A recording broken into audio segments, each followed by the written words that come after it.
something massive just happened inside the Vatican. Almost no one saw it coming. The world's 1 billion Catholics are about to wake up to a church that looks and feels different than it did just yesterday. Millions are stunned, confused, and asking the same question: why?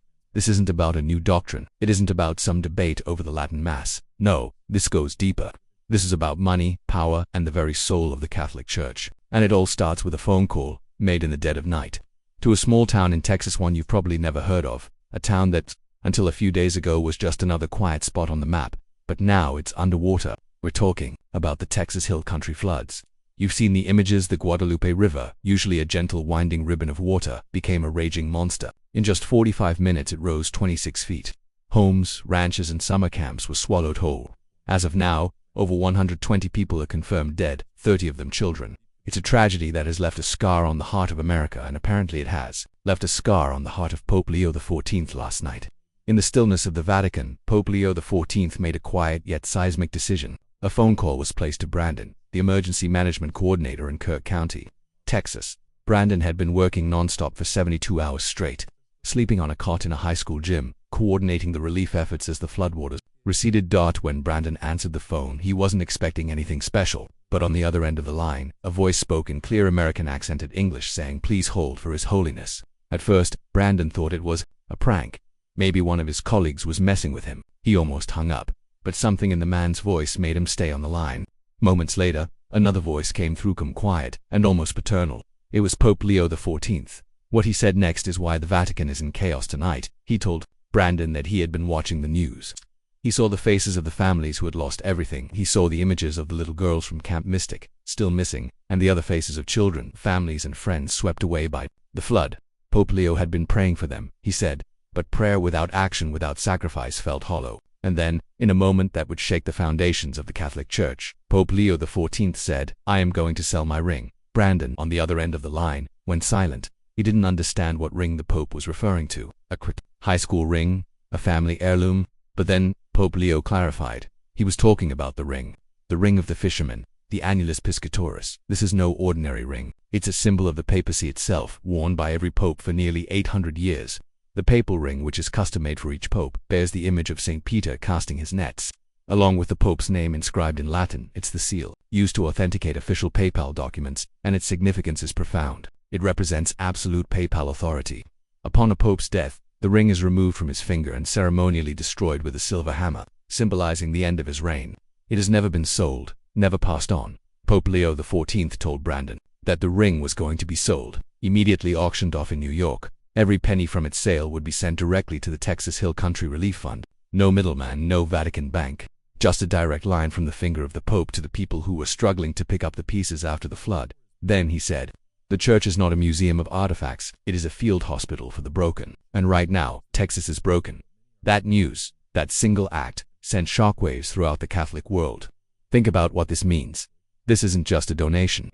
Popes have given to charity before. They've written checks, sent aid, even sold other treasures. But this is different. This is personal. This is symbolic. It's like the King of England selling the crown jewels to fund a homeless shelter. It's a gesture so profound, so outside the bounds of tradition that it's hard to even process. The ring is made of gold-plated silver. Pope Francis, his predecessor, chose humility over pure gold when he had the ring made, which was a statement in itself. The ring's monetary value is almost irrelevant. It's estimated that it could fetch anywhere from $2 to $10 million at auctions simply because of what it is. But the symbolic value, it's priceless. And giving it up is a message that says the symbols of power are less important than the lives of the suffering. A message that says a golden ring is meaningless when a family has no home. Inside the Vatican, the reaction has been nothing short of chaotic. Our sources tell us that the Curia, the powerful ancient bureaucracy that runs the church, is in an uproar. One cardinal who spoke to us anonymously said, "This is an act of madness. It's a desecration of tradition. The Holy Father has acted alone, without counsel, and he's undermined the very authority the ring represents." Another source, a younger member of the Secretariat of State, had a very different perspective. "People are weeping in the halls, not with anger, but with joy. It feels like the windows have been thrown open. It feels like we are finally living the gospel." This division is at the heart of the chaos. The old Gartha men who've dedicated their lives to preserving the traditions, the rituals, and the power of the church see this as an attack. They view Pope Leo XIV as unpredictable, as American in his directness, and as someone who doesn't seem to care for the ancient ways of doing things. They're furious, but quietly. They're whispering that this is a sign of instability, that the Pope is being driven by emotion, not theology. Then there are the reformers, the younger priests, the nuns working in the slums, the bishops from developing nations. For them this is a miracle. This is the Pope they've been praying for. A Pope willing to strip away the gold to get to the heart of the message of Jesus. A Pope who understands that the Church's greatest treasures are not in its vaults, but in the people it serves. And there's more. In the past 72 hours, reports have surfaced that Pope Leo XIV has asked for the resignation of 6 of the most powerful cardinals in the Church. These are not minor figures. These are the pillars of the Vatican establishment. The head of the Congregation for the Doctrine of the Faith, the Church's doctrinal watchdog. The prefect of the Congregation for Bishops, the man who essentially hires and fires every bishop in the world. The Cardinal Secretary of State, the Vatican's top diplomat. These are huge positions, and for them all to be removed at once, it's unprecedented. The official line will be that they've retired for health reasons, but no one believes that. To remove 6 cardinals of this stature in one fell swoop is a political and ecclesiastical earthquake. Why did Pope Leo XIV do it? We don't know for sure, but sources tell us these 6 cardinals were the most vocal opponents of the Pope's new direction. They urged him to be more traditional, to protect the institution, to not make waves. When they learned about his plan to sell the Papal Ring, they reportedly tried to stop him. Their response, it seems, was to challenge him. And Pope Leo's response was to remove them from their positions of power. This isn't just a house cleaning, this is a demolition. Pope Leo XIV isn't just rearranging the furniture in the Vatican. He's taking a sledgehammer to the walls. He's depowering the powerful, and the world is watching. So, what does this mean for you? Whether you're a devout Catholic, an atheist, or somewhere in between, this matters. The Catholic Church is the largest, oldest, and most influential institution on the planet. Its actions shape the world in ways we can't even fully understand. And what we're seeing now is a battle for the soul of that institution.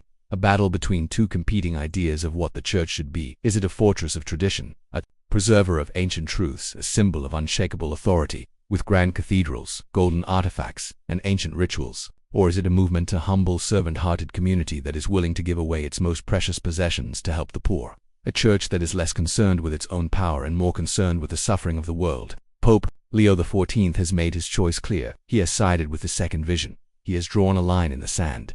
The fallout is just beginning. In Rome, tensions are at a breaking point.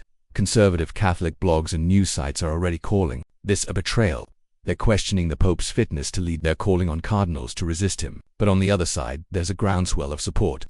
Social media is alive with hashtags like #MyPope and #FieldHospitalChurch. People are sharing the story of the phone call to Texas. A teacher in the Philippines, a young woman named Megan, tweeted, "For the first time in my life, the Pope feels like my father, not a distant king."